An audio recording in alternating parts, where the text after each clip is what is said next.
Open your heart. Open your mind. You who are gathered in this place, you who are in your home, you who come in joy, you who come in need, you who come with arms outstretched, welcome. Welcome to this hour. Let us enter into worship together.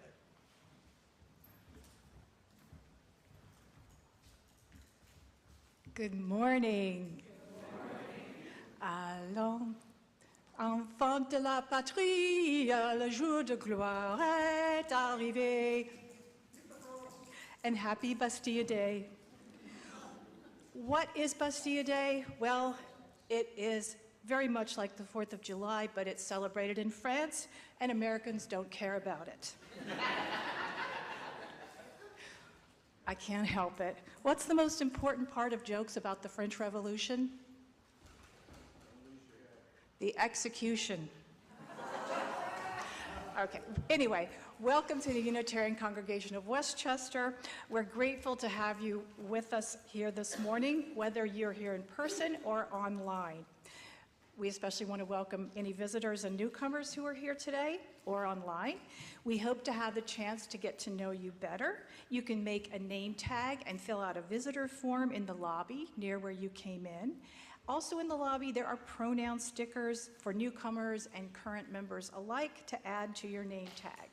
If you are here in person, we hope you will stay with us after the service for a very special social hour. It's a little warm in here at the moment, but the air conditioner has just been adjusted and you'll be feeling cooler very soon. We're going to have refreshments and a midsummer potluck lunch today after the service. You pick up the food in the social room, which is behind the stage, and eat it in the sanctuary. Please enter through the door by the piano and then exit through the door by the chalice. If you're here in person, please silence your digital device or devices, including your Apple Watch. And if you're joining us online today, welcome to you. You can let your digital devices just ping all you want.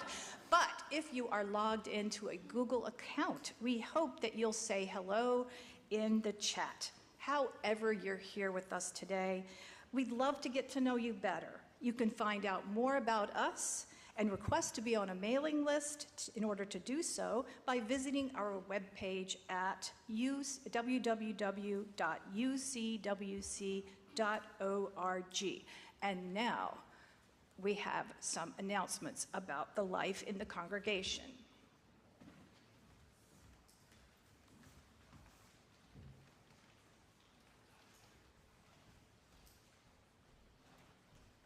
Good morning, everybody. Good morning. That came up quicker than I anticipated, otherwise I would have been standing there already.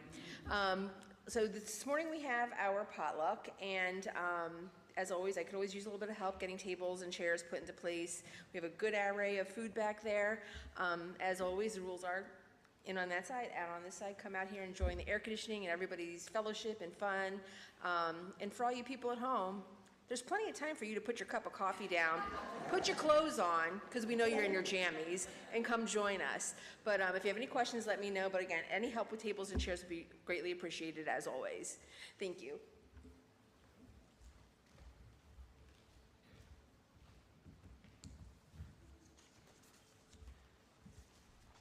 Well, I'm Reverend Dan Schatz, for those who came late or don't know. Before we get too far into the service, I just wanted to say a quick word about the shooting that took place yesterday evening in Butler, Pennsylvania. And my thoughts on this are not complicated. They're not earth-shattering, but I feel like they need to be said.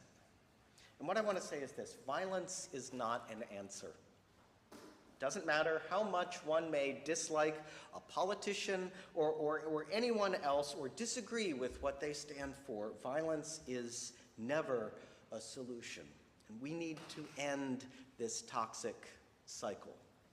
We need to end the easy availability of guns. We need to end the national spiritual woundedness that has led too many people to use them. My heart is with the families of the dead and with those who are wounded. My prayer is that we create a better way of being a country together than violence, hatred, and division. And whatever our disagreements, even whatever wrongs any among us may have committed, we are all human beings, and we are all worthy of human compassion. Now, in my theology, prayer is made real by action. Our prayers are made real by our actions. So I hope you will think about the actions that you can take to end gun violence, to overcome the fear and hatred that divide us, and to create a more positive future for everyone. Thank you.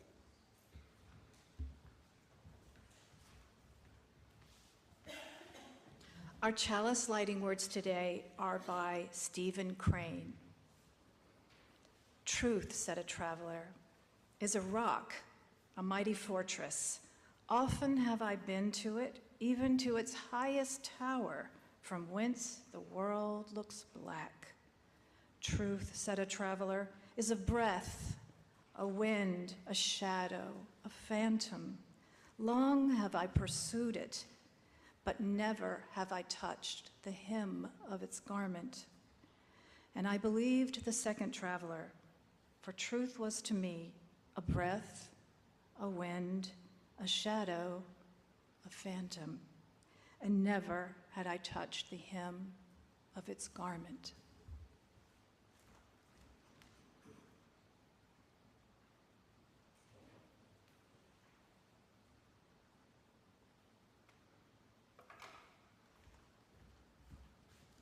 And now, please touch the gray hymnal and turn to number 22, Dear Weaver of Our Lives' Designs, and stand as you are willing and able. Number 22.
Please remain standing and turn in your order of service to our Unison Affirmation, which we will recite together.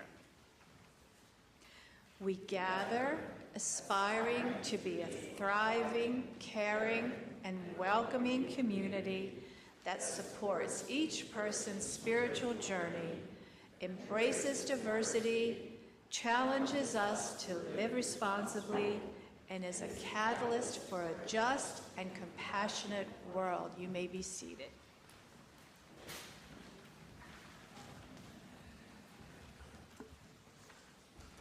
Well, we give in our congregation to many ways. In many ways, we buy gift cards, by the way. The grocery store cards are a wonderful way to support the congregation that doesn't cost us anything.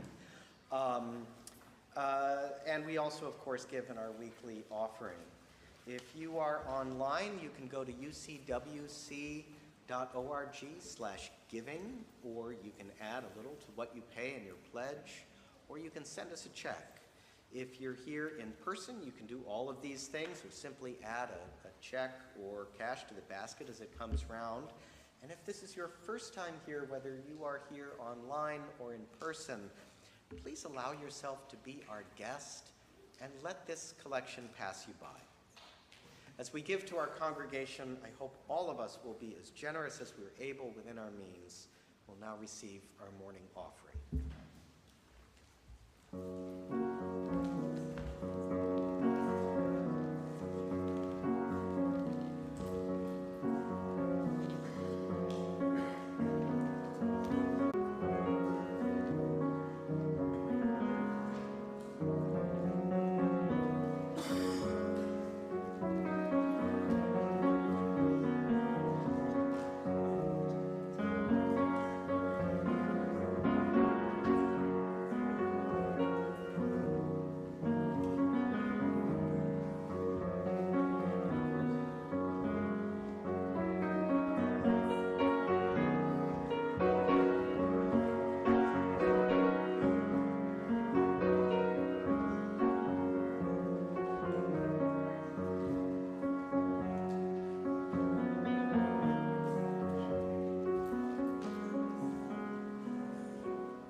For these gifts and for all that we give in many ways to all of our communities, we are truly grateful. Our first reading today is from Jason Cook. We are seekers on a quest to discover truth and meaning. And sometimes we think we've found it wrapped up, glimmering with newness straight off the intellectual assembly line. All the answers right here for us and others if they'd only listen. But truth has a way of coming in disguise, sometimes wearing rags, sometimes finery, but so often cloaked from our immediate sight. And sometimes that which we have rejected, that which we have let go of, or decided was only for others but not us, can be our teacher.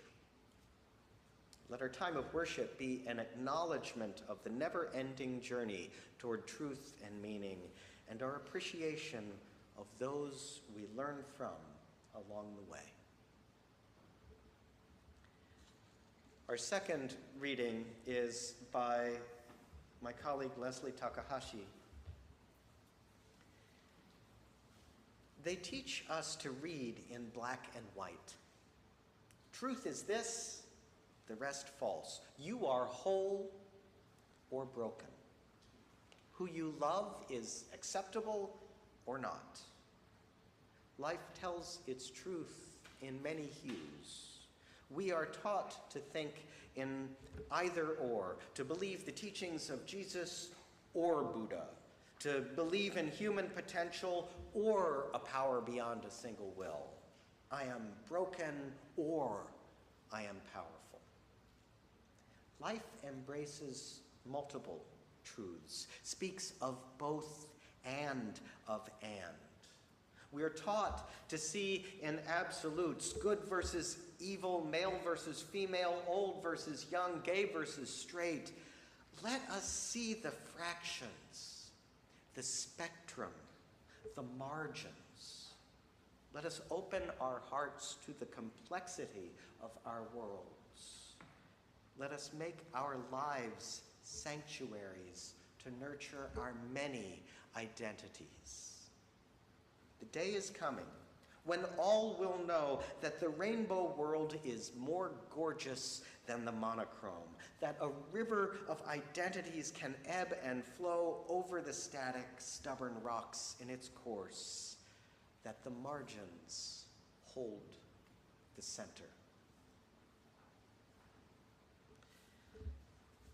Our second hymn today is around, it's in the Teal hymnals, 1003, and Kathy and Sandy are going to help us lead it. So what we're going to do is, I'm going to ask Lisa to play it, and then and we'll rise, and then we'll sing it together, and we're going to do this in two parts because there's not, right? Yes. Anything else I should know? This will be number 1, and follow Sandy for number 2 and number 1. When we get to the end, we're going to repeat it twice in the round. We will do mystery, mystery, that 3 and 4 twice, so we all end up together if we did it right. And if you're at home, if you're seated in the north side of your house, you're in proof. No, sing whatever you want to say. Do we start part 2 with when part 1 gets to or when part 1 gets to where? When part 1 gets to number 2. All right. So basically, they'll sing a line, then you start. Yeah. Good. Okay, so you're going to play it through, then we're going to sing it through, and then we'll go into the round. Okay? So.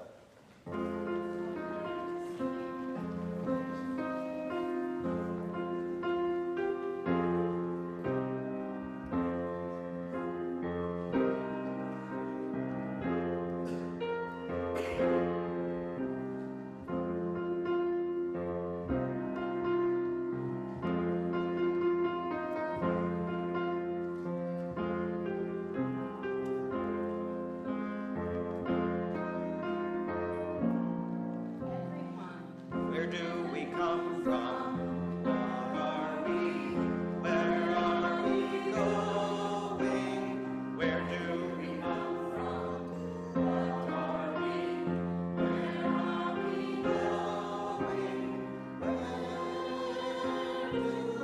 we come from? Where do we come from?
Banjo Paterson was the king of the Australian bush poets.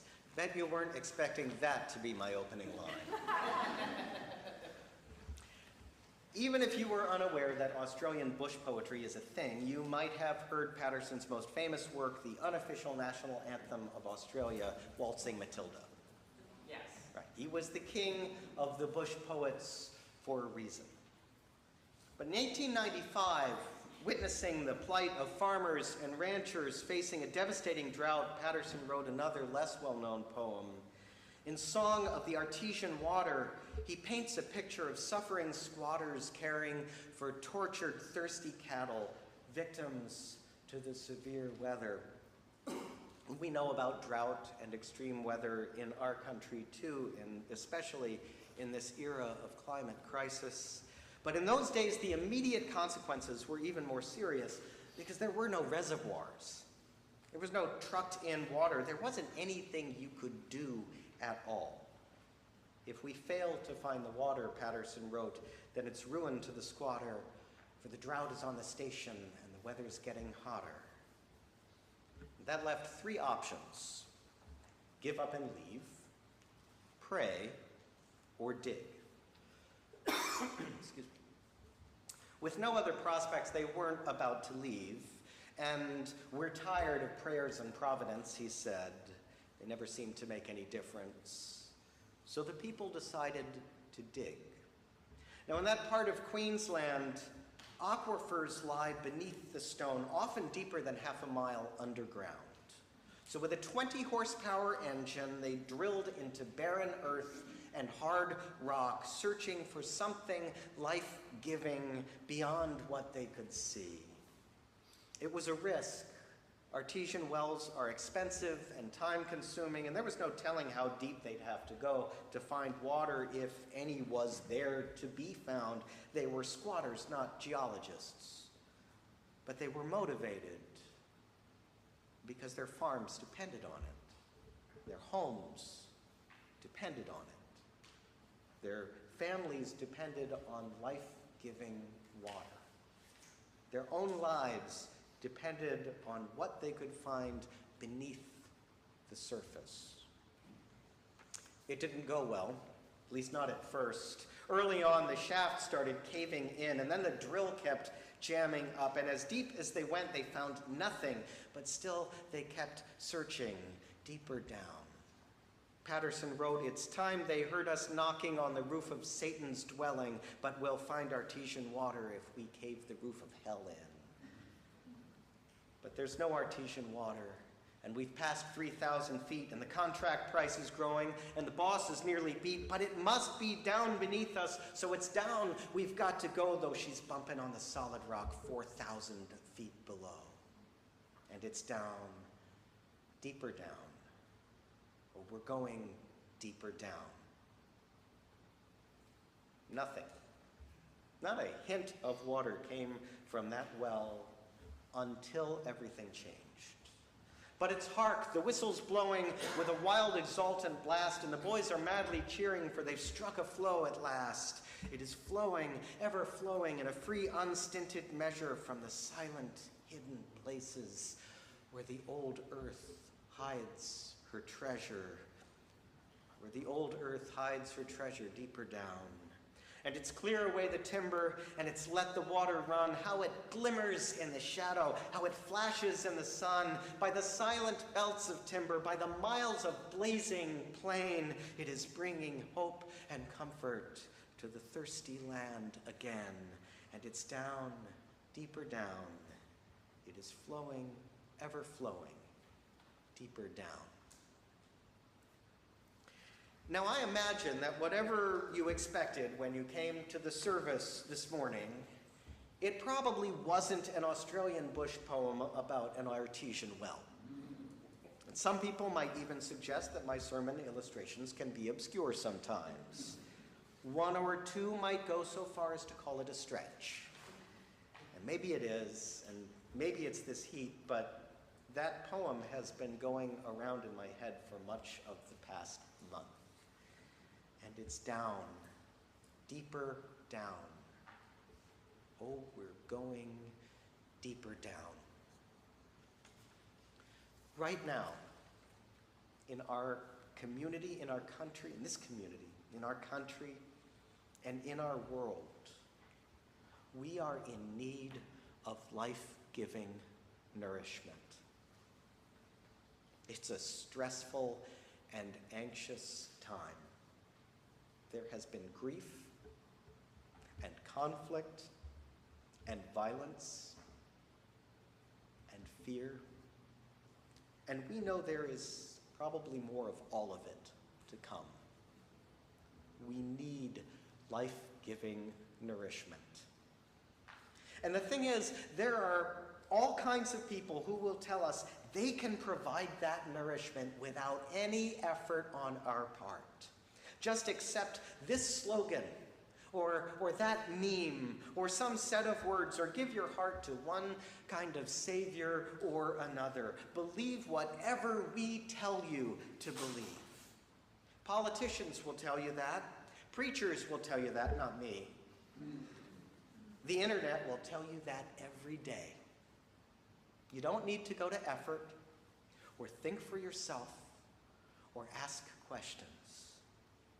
Just take what's on the surface, whether it actually meets your needs or not. And sometimes, maybe life-giving truth is there, right on the surface. We can get lucky. But just as often, what's on the surface is superficial at best, and at worst, it is arid, punishing, and even killing. So at the risk of overusing a mining metaphor in this day and age, what I ask of you is to dig deeper. At least we're mining for water. Dig deeper. Don't go for the easiest answer. Search beyond your first impressions, and don't let those first impressions, or what somebody else tells you to believe, or what fits best with your biases, shape your views of what comes next. Don't buy into self-fulfilling prophecies or the easiest answers. Look deeper. Beware of the tendency to amass data only for the purpose of bolstering your arguments or your current opinions. And even if you do seek widely, if you never allow yourself to be challenged, you're still on the barren surface. Dig deeper. And it's down, deeper down. When I was in high school, I took a course in U.S. government, and I remember my teacher talking about what he called damn right issues. Anybody familiar with damn right issues? Maybe not the term, but you're familiar with the issues, right? These are the kinds of issues that get you to say damn right without thinking very much. Gas is too expensive, damn right. They're taking our jobs, damn right. They're evil people, damn right. Damn right issues are designed to spark emotion and outrage without engaging the mind. And the truth is, I hear a lot of that kind of talk these days in liberal as well as more conservative circles. I don't know what led directly to the violence that took place yesterday in Western Pennsylvania, but I fear this kind of dynamic might have played a role. It's not just politics. It happens in family conflicts and in religious disagreements too. Anytime we are presented with an argument about how change means ruin, or how evil some categories of people are, or that plays only on our fears, it's worth digging deeper before we accept that argument, even if it comes from someone we love and trust. I'm not saying such things can never be true. It would be foolish, especially in this age, to deny that there are valid reasons for fear. I am saying we need to dig deeper, because more often than not, truth is more complex than the easiest answer. And acting out of fear alone separates us when we need more than ever to remember and embrace our common humanity. And it's down, deeper down. Oh, we're going deeper down. Now, I've talked about this in terms of argument and opinion, but digging deeply is just as important in our search for spiritual truth. James Luther Adams, that great Unitarian Universalist theologian who, for some reason, I keep quoting this year, said, "An unexamined faith is not worth having." An unexamined faith is not worth having, for it can be true, he said, only by accident. And he's right. The free person, he said, does not live by an unexamined faith. And having traveled through Germany in 1938 and been personally detained by the SS, Adams knew what he was talking about. And he knew how destructive unexamined faith could become. And it's down, deeper down. Oh, we're going deeper down. The digging isn't always easy, of course, but there is joy in the process. It's exploration, it's discovery, it's excitement, and there are rewards in every step. It's not like an artesian well with nothing but barren rock until it all comes out at once, a font of wisdom and truth and insight. Instead, there are little pockets of wisdom here and there along the journey, in almost every place, if we're willing to look carefully. And there is always more to be found. We don't have to do it alone. I think we shouldn't. A big part of the point of a Unitarian Universalist congregation is that we seek better when we are not all alike. We are a community of seekers, united in love and inquiry, integrity, community, diverse in our beliefs and experiences. That means we get to listen to each other and learn from one another. We do not search alone. Of course, not everything will yield great insights, and there are some things we may need to leave behind. As we dig deeper, we may discover that some of our teachers and our forebears were, shall we say, problematic in various ways. I grew up in Washington, D.C., and I've struggled for years now with the inspiration I always found in the words of Thomas Jefferson, carved in stone with that beautiful memorial. That place was so deeply meaningful to me, and still is. He spoke of liberty and morals and of the idea that human society had to change over time. And he claimed ownership of other human beings. He knew it was wrong, and he did it anyway. That's a problem, and I find myself wishing he had listened to himself a little more carefully. I often have the same experience around authors or forebears who turned out to be sexist, racist, homophobic, transphobic, or in other ways problematic, but who also had wisdom. And there are ways to make excuses for them. They were people of their times. You have to consider the context and all of that. But in almost every case, there are other folks from those times who did get it. But still, I don't want to lose everything good that those people have had to teach me. So I've had to learn to come to terms with imperfection.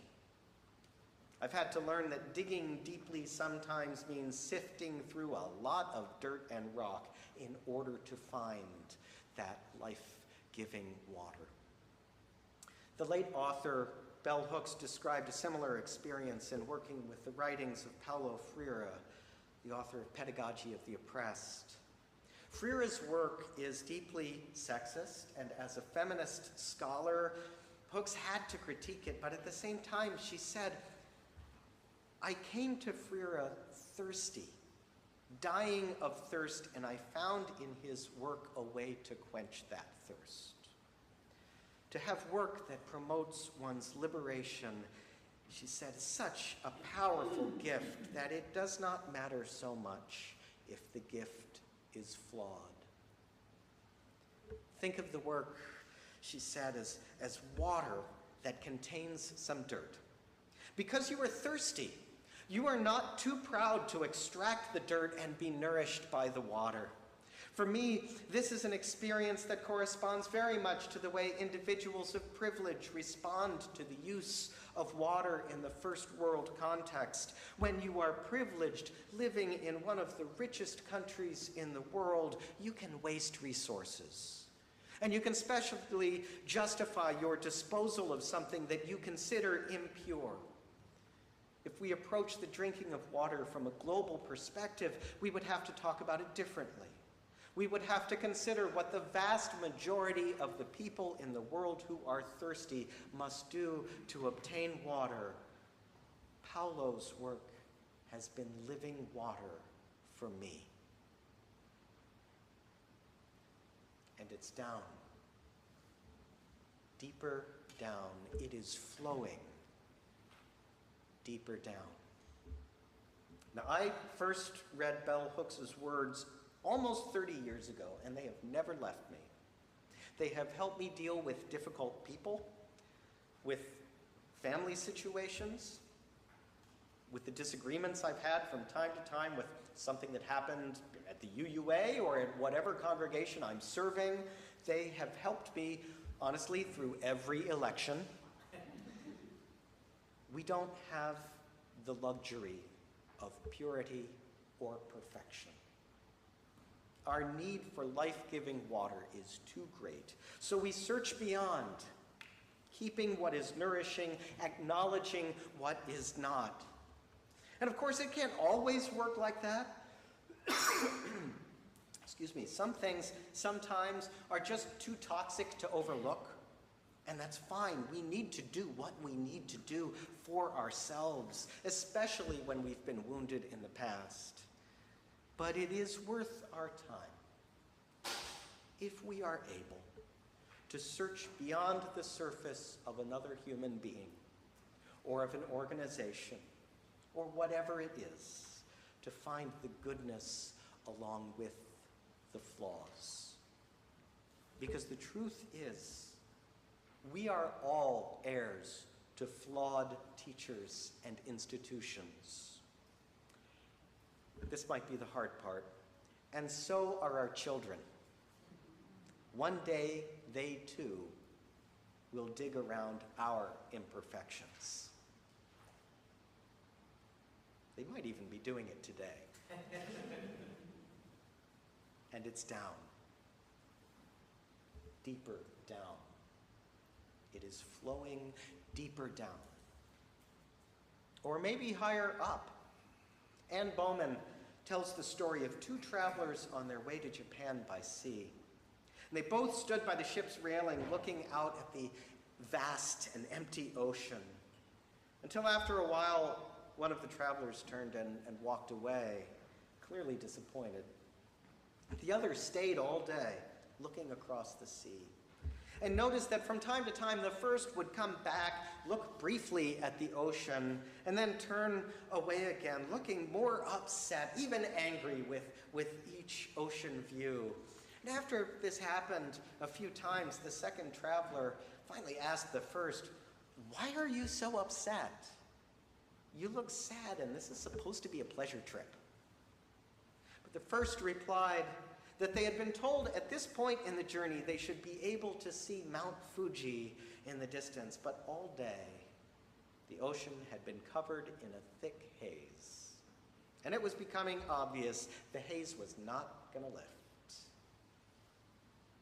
The second traveler took the first by the arm, guiding them back to the ship's rail, and said quietly,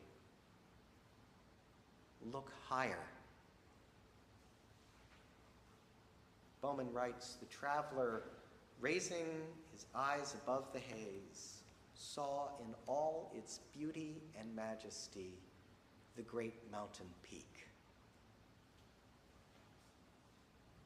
Dig deeper, but also look higher. Have you ever been on a walk or a hike and realized that after a while you're mostly looking at your feet? And when I find and there's a lot of horse people around here, so there's reasons for that. But after a while, when I find myself doing that and my wife reminds me to look up, I suddenly remember why I'm on that walk to begin with. Because it's not just about the journey, no matter how often we use that metaphor. And it's not just about the truths we find as we dig deeper. It's also about beauty and hope and love that lifts us and carries us and reminds us how to live in this world with all that we have found. It reminds us why the search is so very worthwhile. Looking higher means looking with the heart as much as the mind, seeking not just scientific truth, but also wonder and morality. It means looking for the good in people and searching for ways to give our goodness to others.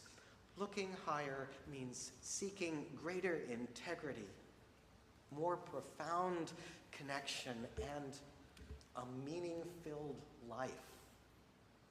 Dig deeper and look higher.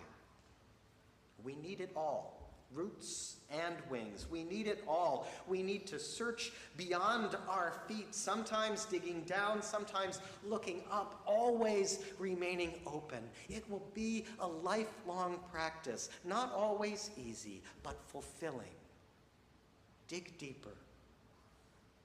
Look higher. Search beyond. This will be our life-giving water. Please rise in body and spirit as we sing together number 123 in our hymnal, Spirit of Life. It's in the gray hymnal.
Keep your hymnals handy. But in our congregation, we honor our joys and sorrows, the milestones of our lives by lighting candles and writing cards or sending emails to the pastoral care team.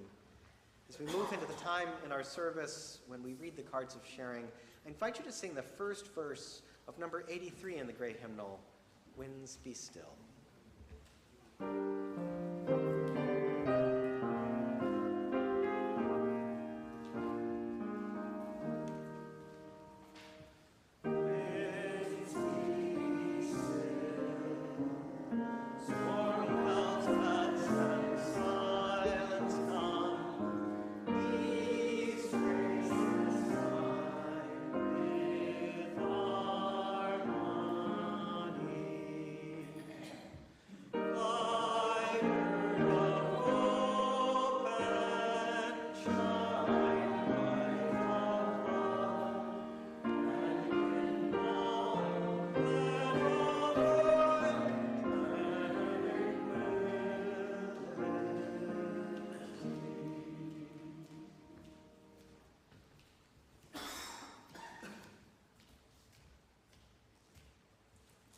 Good morning. I am Eliane Khan, and I am a member of the Pastoral Care Team.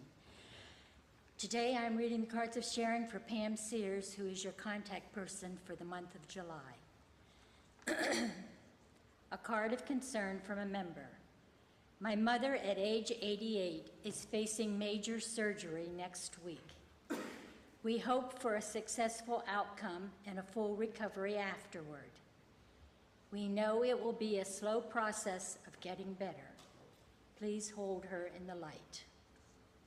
And as always, we light a candle for those unspoken joys, sorrows, and concerns that we hold in our hearts.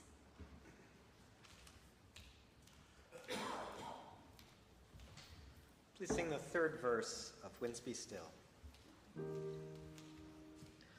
Light shining, illuminate our inward view. Help us to see with clarity.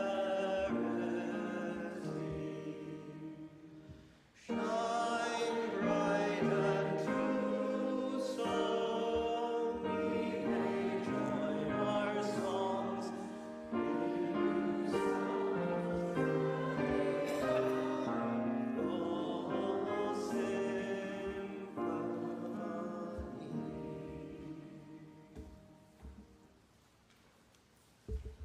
Together we enter the sacred space which is known by many names, and among these is prayer, and among these is meditation, beginning with a few moments in the community of quietness.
We live surrounded by an abundance of wisdom.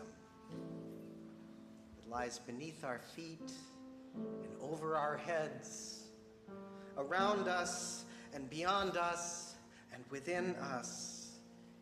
It lies in religion, in poetry, in science, and in our direct experience.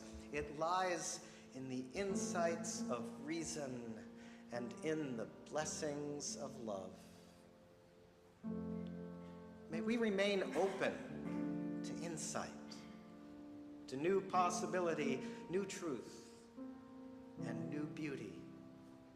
May our seeking take us deeper, lift us higher, and fill our lives with wonder. Amen. And blessed be. I invite you to rise in body and spirit as we sing our closing hymn number 1064 in the teen hymnal, Blue Boat Home.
Close, I want to remind everyone of the potluck. If you didn't come with any food, please still come to the potluck. There is so much food.